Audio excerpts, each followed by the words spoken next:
Já temos o próximo painel, que vai ser moderado por Carlos Torres, do México. Muito boa tarde, como estão, Mariane, Pablo? É um prazer estar convosco. Quero agradecer o vosso convite. Eu estou um bocadinho nervoso para poder cumprir os tempos, mas espero que tudo vá correr bem.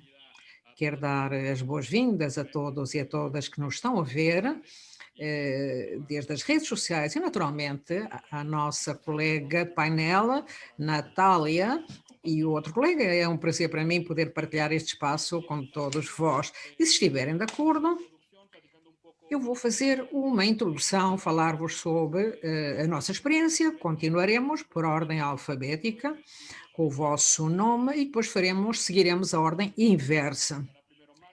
Estará primeiro Marco, depois a Natália, em último lugar Román. E esta foi a tarefa que me encomendaram. Estão de acordo com esta metodologia? Uma vez mais, muito obrigado por estarem conosco. Eu fiz a minha apresentação de uma forma... Eu fiz uma apresentação muito simples dos meus colegas. A Natália Rodrigues representa o Grupo de Modernização do Estado do Departamento Nacional de Inovação Pública da Colômbia. Román é o diretor executivo do Ministério da Secretaria-Geral da Presidência do Chile. Olá, Román. E Ponce, que é o responsável pelo âmbito da inovação por Andorra. Agradeço a todos por esta oportunidade que me oferecem. O que é que vamos falar? Vamos falar de algo que a muitos nos tem realmente preocupado. O que é que vai acontecer com este laboratório no período 2020? Depois vamos tratar outra questão, que é esta estrutura de modificação que nos permite inserirmos de forma a poder vincular colegas e ajudar-nos também a trabalhar em todos estes processos de inovação. O que é que aconteceu com este lab?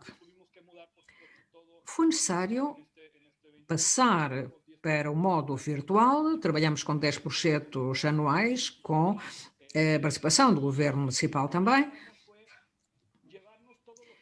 O que fizemos foi levar todos os projetos de colaboração com os nossos colegas e passá-los ao âmbito virtual, e tivemos que melhorar as nossas ferramentas virtuais que nos permitissem ser criativos e seguir estas metodologias que habitualmente nós utilizamos.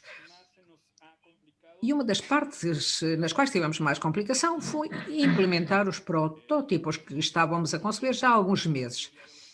A maior parte desses protótipos eram simples, os outros tinham um certo vínculo com a cidadania. Isso não permite praticar o mesmo exercício, isto é, poder contar com este modelo de forma virtual. Possivelmente já vos aconteceu também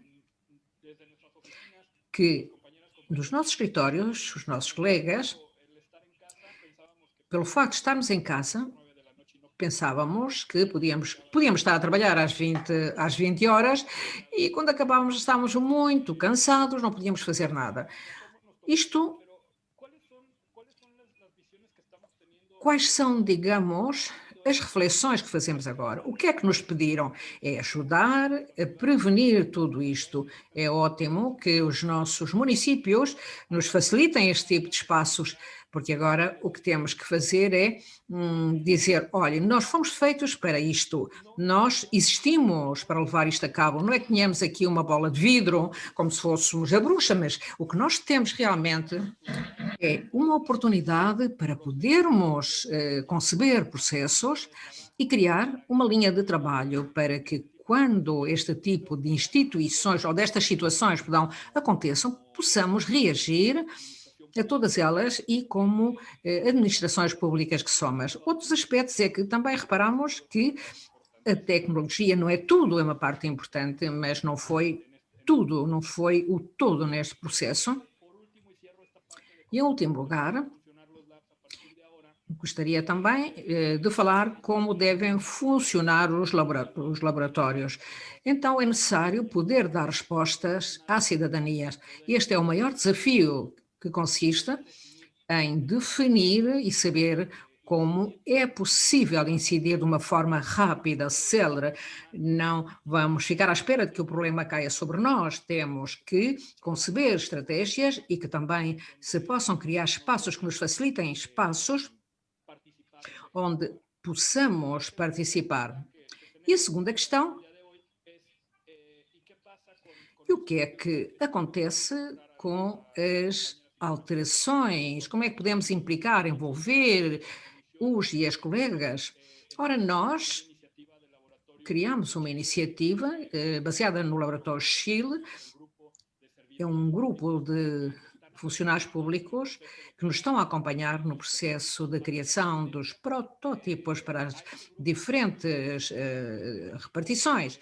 Nós pedimos que sejam 3 por equipa, reunimos-nos uma vez por mês e trabalhamos com metodologias da inovação, utilizamos modelos e vamos ensinando. O mais interessante é que conseguimos solucionar questões que nem sequer estão no temário da inovação, mas eles já conhecem essas questões. E é aí precisamente sobre esses aspectos que podemos trabalhar. Ora, nós podemos copiar realmente já esses modelos, ou esses conhecimentos que eles já tinham. Outra questão, como é que podemos falar da gestão da mudança? E com isto eu concluo. Penso que conseguir transcender vai depender de 2 coisas. Poder medir o impacto e, quanto a mim, é um desafio que todos e todas temos, é saber onde está o impacto. Não se pode medir com um padrão normal. Nós falamos de inovação também no âmbito privado e aqui podemos coincidir bastante. E o último aspecto é a narrativa. O que é que nós estamos a contar? Pensando no interior das nossas administrações, mas temos que pensar também para fora das administrações. Esta é a chave neste processo de mudança, de gestão, que o fio condutor não se perca. Sendo assim, eu reitero aquilo que acabo de mencionar, antes de passar a palavra a outro colega. As questões são como devem funcionar os labs a partir deste ano. Segundo, quais são as chaves ou estratégias que nós possuímos para essa mudança? Terceiro, como implicar os e as nossas colegas dos serviços públicos? E a partir de agora, os senhores disponham de 7 minutos, eu vou controlar o tempo, quando chegarmos a 6, eu aviso e digo, falta 1 minuto, e então concluímos. Bom, eu não tenho o controle dos microfones, mas por favor, vamos respeitar os tempos. Marca, bem-vindo. Muito obrigado a todos, obrigado Carlos pela introdução, agradeço-te pela oportunidade de participar e ser a voz sobre o que é inovação e os labs na administração pública. Na nossa opinião, e desde a nossa focagem, que se está a dar, este tema dos laboratórios em Andorra, é uma questão de trabalhar num país muito pequeno, como sabem. Isto também tem alguns inconvenientes, mas também oferece outras oportunidades. E o facto de ser um laboratório, um país pequeno, e é aquilo que estamos a trabalhar nos últimos anos, porque estamos a tentar desenvolver o país como um laboratório de inovação, em toda a sua dimensão. Assim, temos o laboratório vivo e do outro lado está a inovação aberta. E nos últimos anos estivemos a aproximar o que era o sector privado, o público, a academia e a cidadania. Nos últimos anos foi um autêntico desafio. E agora já estamos a aproximar estas diferentes dimensões, porque pensamos que os problemas da sociedade atual e do futuro é só através deste prisma que se pode entender. A epidemia também caiu sobre nós nos últimos tempos e agora tornou-se uma necessidade. Partindo desta situação, esta aproximação foi muito útil para poder dar respostas a desafios, como o país dar resposta à pandemia, e também colocaram sobre a mesa uma prova de fogo para ver precisamente aquilo que me estavam a perguntar, quais são as características ou como devem ser no futuro estes laboratórios, para que nos possamos situar no novo contexto. Na nossa opinião e de acordo com a nossa experiência, eu gostaria de falar-vos sobre dois aspectos. Um é a multidisciplinaridade e a visão holística, perdão, que deve ter estes laboratórios. Portanto, não podemos ter uma visão reducionista, porque as questões de mobilidade resolvem-se pelo Departamento de Mobilidade, os problemas de saúde pelo Departamento da Saúde. Ora, esta visão holística de multinível é muito interessante e é muito necessária para poder solucionar e dar resposta aos desafios no futuro e que os laboratórios de inovação, pensamos que podem também proporcionar bastante esta visão holística e multidisciplinar. Carlos, tu já referias que, e tal como vimos também, a pandemia colocou-nos um contexto de maior complexidade, incerteza, porque o filósofo diz que estamos a entrar na era da incerteza, habitualmente nos perfis das pessoas com as quais estamos a trabalhar, já tendem a perfis, formas de trabalhar mais ágeis.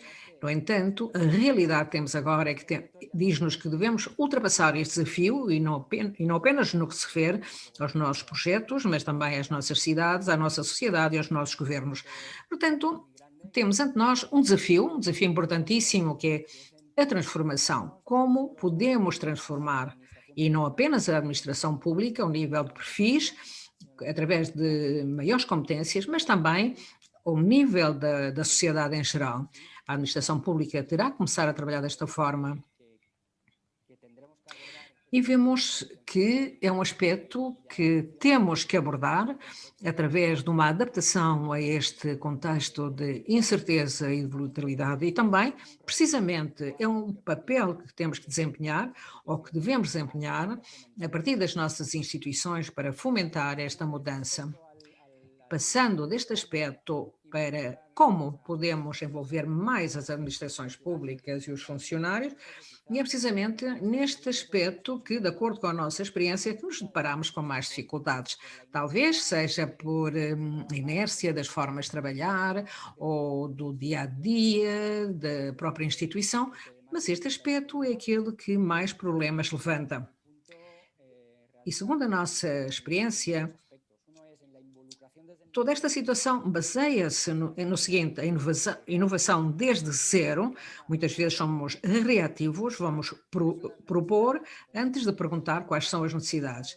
Portanto, compreender bem as necessidades, neste caso é o caso dos funcionários da administração pública, mas também podemos falar da cidadania ou do tecido empresarial. Compreender bem, já desde o início, e envolver nestes processos os agentes relevantes para que haja uma menor aversão à mudança. Carlos, tu já dizias que este impacto tão direto, tão rápido vai ser necessário.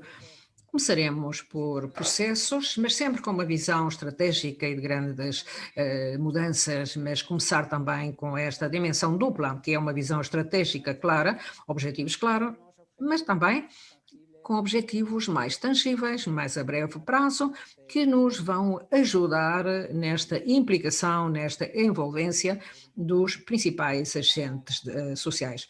Esta era a reflexão que eu queria transmitir-vos, partindo precisamente da visão, da posição sobre a qual estamos a trabalhar e de acordo com a experiência que nós vivemos nos últimos meses.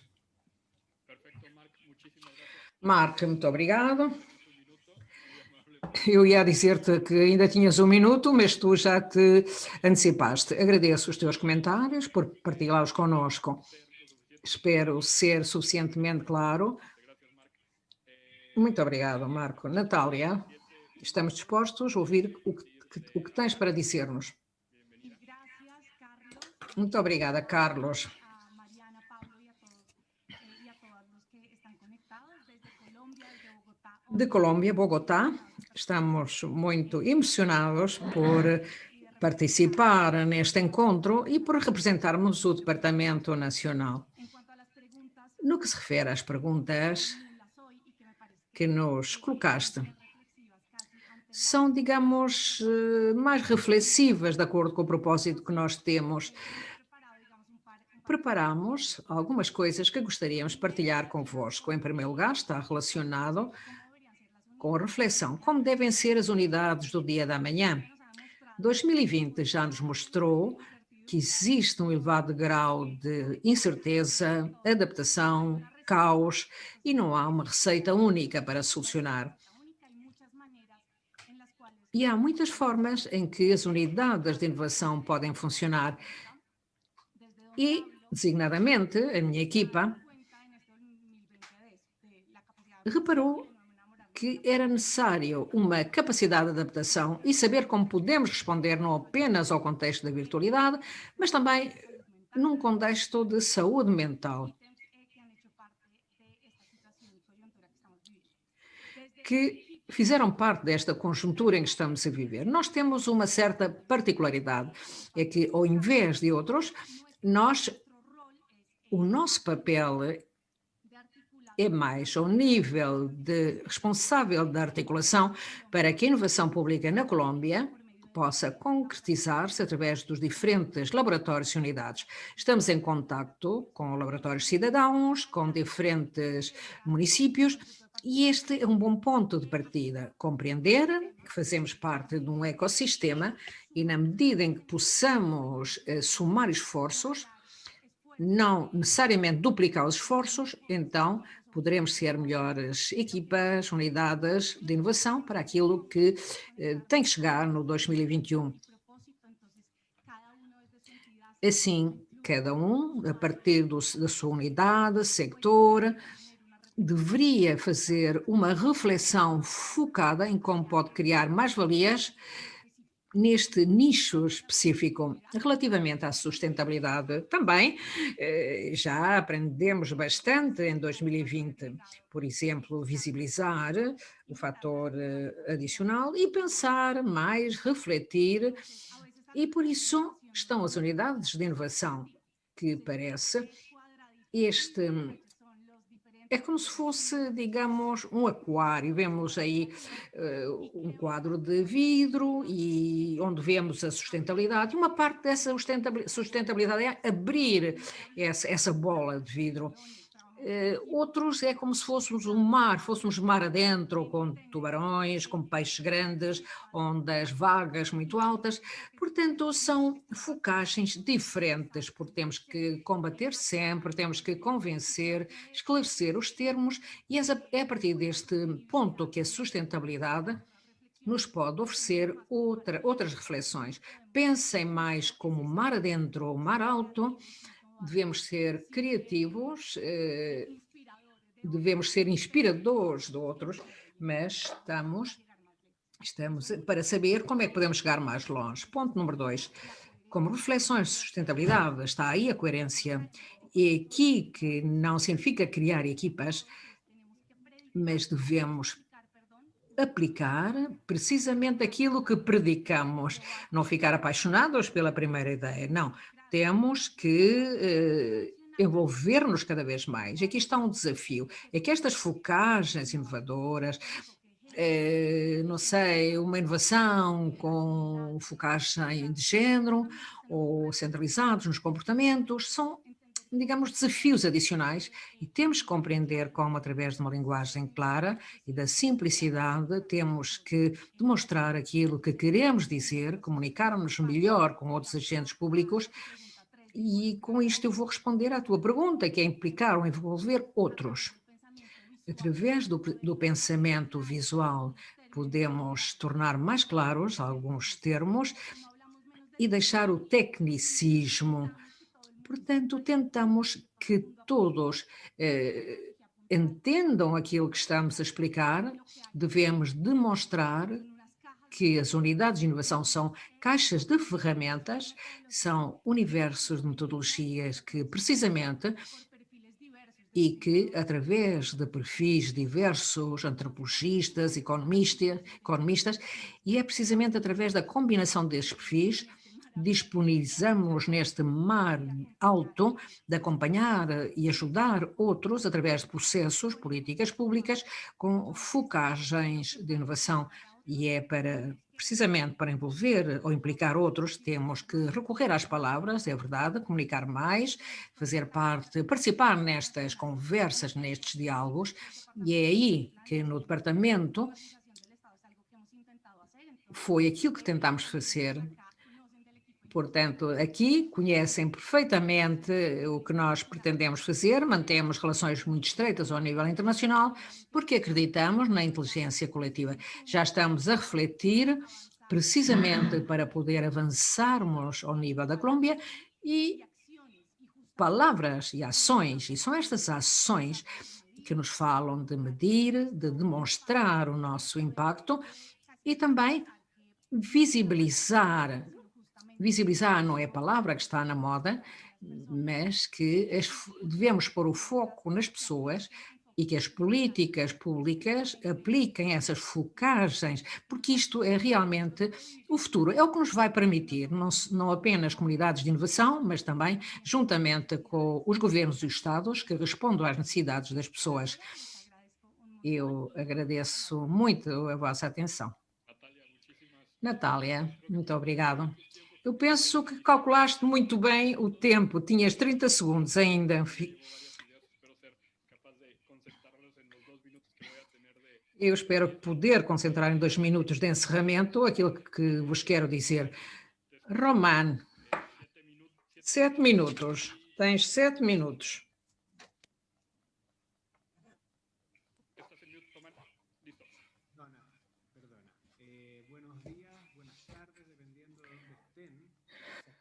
Boa tarde, bom dia a todos. Agradeço aos meus antecessores. Para não ser repetitivo e poder adicionar alguns elementos que, quanto a mim, são fundamentais, muitas vezes não são abordados nos laboratórios do governo e estão relacionados com o facto como é que podemos unir a parte técnica à política. Nós, em 2018, tivemos, tanto nós, um desafio de passar de um governo para outro e numa etapa do laboratório que ainda estava bastante verde, ainda não tinha conseguido obter resultados, foi necessário reformular e também ao nível de equipa, de grupo, pensar se aquilo que tínhamos feito antes servia para um modelo mais consolidado e era simplesmente uma parte da aprendizagem experimental que qualquer unidade pode cobrir. Isto que pode parecer que é óbvio, mas é tremendamente complexo. A partir da gestão interna do laboratório, de criar redes políticas que possam validar os resultados do laboratório e também a capacidade de um laboratório de mostrar e demonstrar com factos concretos, medíveis, o impacto do cidadão, para que saibam que é útil poder investir. E agora estamos na semana que se vai a debater o orçamento no Congresso e todos os anos, de alguma forma, é necessário validar as nossas atuações. E porque é que os chilenos e aqueles que contribuem a um orçamento fiscal têm que investir numa unidade de inovação? Nós dispomos de $2 milhões que nos permite fazer tudo aquilo que fazemos. Penso que isto também vai dar um determinado sentido à realidade, uma realidade com crise, mas está plena, está repleta de oportunidades. Eu já vi isto no Chile, porque antes havia certas situações que teriam demorado muitíssimo, por exemplo, 5 ou 6 meses. Movendo estruturas de organização, movendo processos, mudando serviços, inserindo novas tecnologias, mudando estratégias de propostas de valor, como atender melhor a mulher, na violência, como transparentar melhor a despesa pública aos contribuintes, como gerar subsídios ao emprego que se entenderam não só como um pagamento, mas como um serviço. Quer dizer, há um antes, um durante e um depois, só para dar alguns exemplos do que aprendemos. Eu acho que, no fundo, isto meteu-nos a todos uma salutar pressão aos laboratórios. E tanto dá que sejam governos locais ou nacionais. Aí acho que há três elementos que os laboratórios devem ter que não vão continuar a morrer, como morrem constantemente muitos laboratórios de inovação, não só no âmbito público, também no âmbito privado, porque, como qualquer moda, e é preciso ter franqueza neste aspecto, tem um processo de criação da moda e depois vem, digamos, um processo de queda da moda. Portanto, irão sobreviver os laboratórios que criam um valor para a sociedade. Isso demonstra-se nas horas de tempo que se aplica para resolver um caso. Já eram 30 dias, agora 24 horas, tanto melhor. Quantas pessoas agora podem ter acesso a um sistema integrado dos benefícios públicos, em vez de ter que ir a cada uma das repartições, por exemplo, pessoas da classe média. E, nesse sentido, de qualquer maneira, os laboratórios têm de estar ligados às prioridades das agendas das pessoas. No Chile estamos num processo muito complexo e muito interessante ao mesmo tempo, de discussão constitucional, de discussão de descentralização. Cada laboratório do governo pode contribuir com as suas metodologias. E aí concordo com a Natália, que o modelo de negócio específico irá depender das necessidades do país, como é que está configurado o governo, se é nacional ou local. Há certos elementos que devem estar, a agilidade deve estar, por parte do que aprendemos nos primeiros anos. Segundo, a conexão com as agendas prioritárias. Terceiro, ser a ponte entre o técnico e o político. E qual é o elemento em comum? O utente. É essa a grande magia de qualquer laboratório de inovação pública, que podemos conectar e devemos conectar, sobretudo este processo onde a democracia está em jogo e há uma tensão brutal de cidadão e instituições, uma maneira de conectar a política e a institucionalidade com a cidadania, com o técnico, focalizando o utente. Isso faz-se através de várias técnicas quantitativas, qualitativas e com algum equilíbrio entre ambas. E, finalmente, muita flexibilidade. E aqui eu acho que temos que passar da caixa de areia, do sandbox famoso, para a realidade do país. E as equipas de inovação também, internamente, temos resistido a isso. É melhor estar na caixa de areia, estar a preparar projetos, não tem muita relevância, a ter que fazer mudanças estruturais, onde o custo, as intenções com funcionários, com a administração, com as autoridades, é maior, é superior. Em relação à sobrevivência, 45 segundos, 2 elementos para concluir. Resultados, e têm que ser mensuráveis, e têm que ser de impacto cidadão, senão perdemos o norte. E, finalmente, entender que somos agências técnicas, mas não estamos a viver em Marte. Temos que estar, portanto, pendentes das agências políticas do turno.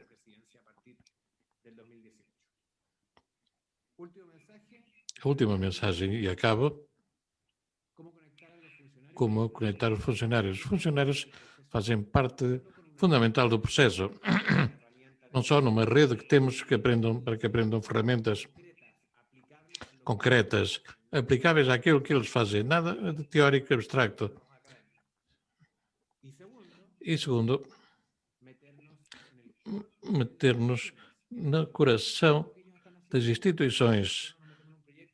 Quando entramos num projeto, com todo o processo de inovação, do problema, ideias, soluções, etc., todas as etapas são a ombrear com os funcionários. Exigimos isto ao ministro, dizemos isto aos diretores de serviço, porque se não for assim, as mudanças não se verificam, geram-se resistências a essas mudanças e não temos capacidades internas.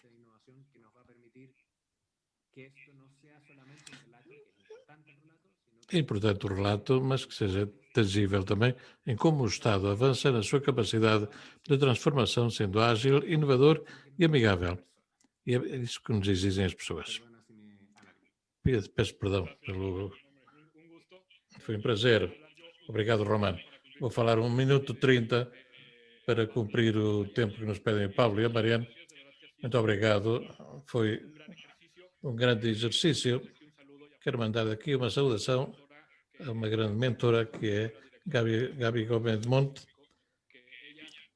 que foi ela quem ajudou em muitas coisas, entender muitas coisas, muitos espaços que ela dizia que era como visitar o psicólogo. Muito obrigado. Fico com vários pontos.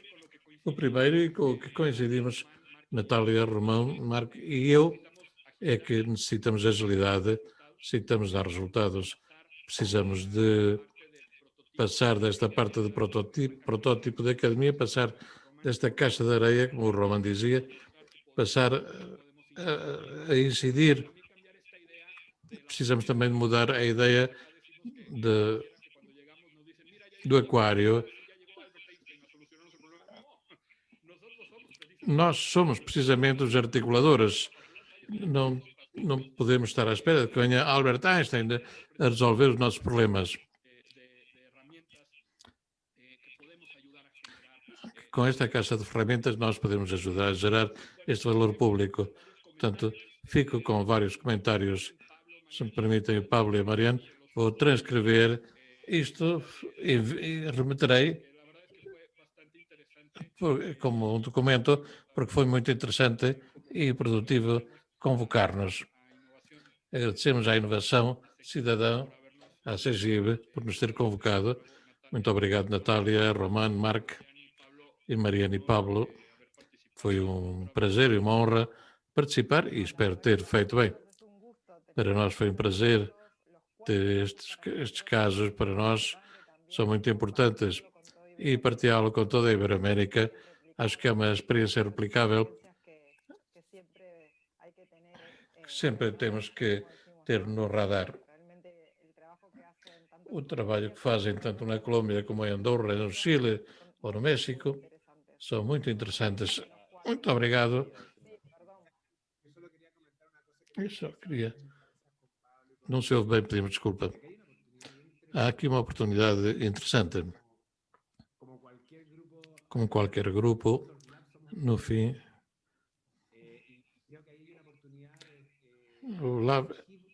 há uma oportunidade que a CEGIB desenvolva um papel a nível ibero-americano, mostrando que a Iberoamérica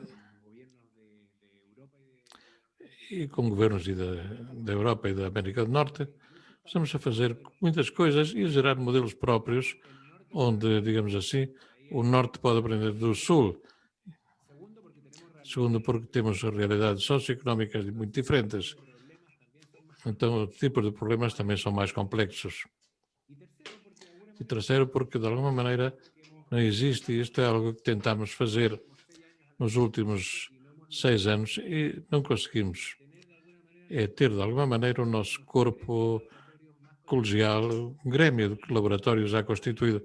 Claro que cada um de nós está envolvido na sua realidade nacional, mas talvez a ESG poderia desenvolver um papel interessante, uma função interessante, para que este trabalho não seja só nos fóruns, que está muito bem, mas que seja um bocadinho mais sistémico e talvez até mais formal. Atiro a bola para o vosso telhado, para que nós recebemos, damos uma cabeçada e vamos lá ver se metemos um golo entre todos.